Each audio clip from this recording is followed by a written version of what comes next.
Hi, welcome here. In this video, I would like to talk about the main topic of my thesis, clustering.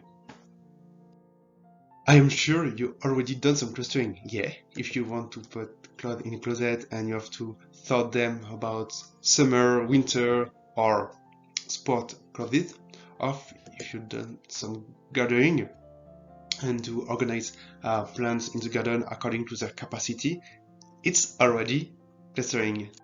Clustering is part of artificial intelligence machine learning field.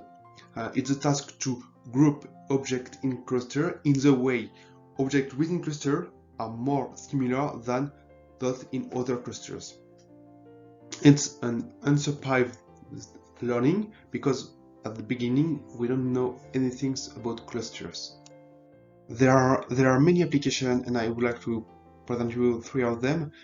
So in biology, we like to identify profound similarities between species. Actually, we want to understand the data structure hidden with human view. So it's very interesting.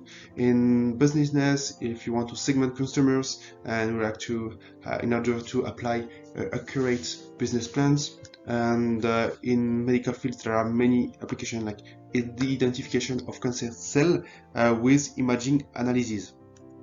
So now I take an example for explaining how clustering works, because I said that we need to regroup in some clusters, so how we describe cluster and how we define similarities.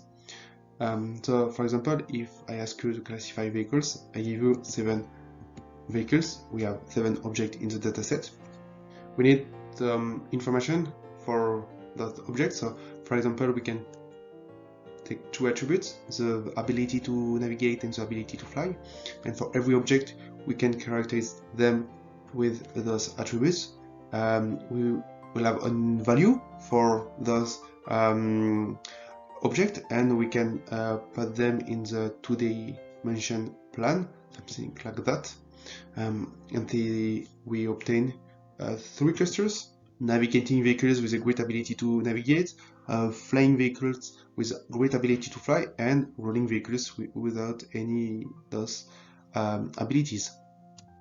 So those clusters can be described or represented by gravity centers, and we affect for every object the cluster that the gravity centers is the nearest.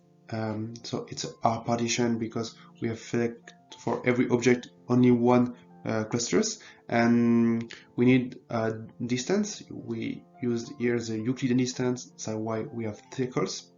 But in the fact, navigating vehicles, it's more important for them to have a great ability to navigate, and the ability to fly, it's not really important. So we understand that we could use adaptive distance. It's very interesting because we can allow for every cluster to have less or more important according to different attributes. So it's very interesting. And we don't have any more circles but ellipse, so we generalize this notion. About adaptive distance, I like talking about this analogy. If we want to calculate the distance between 2 cities separated by a mountain, if we use the Euclidean distance, the crow fly distance. So if you're a bird and you can fly, it's fine. But if you walk, the distance should take into account the mountainous terrain. So in this case, adaptive distance is very interesting. And go forward, if now I had some specific vehicles who have different abilities, for example the seaplane can fly and can navigate, it's interesting to talk about membership degrees for every object to every clusters. We talk about fuzzy partitions now and not hard partitions. It's like probability for every object to be in clusters, in every clusters. So it's interesting to see there are different models. We can apply different models in different cases. So we have to choose the models in the specific study. So in my thesis, I used data with numerical attributes. I mean attributes of numerical values.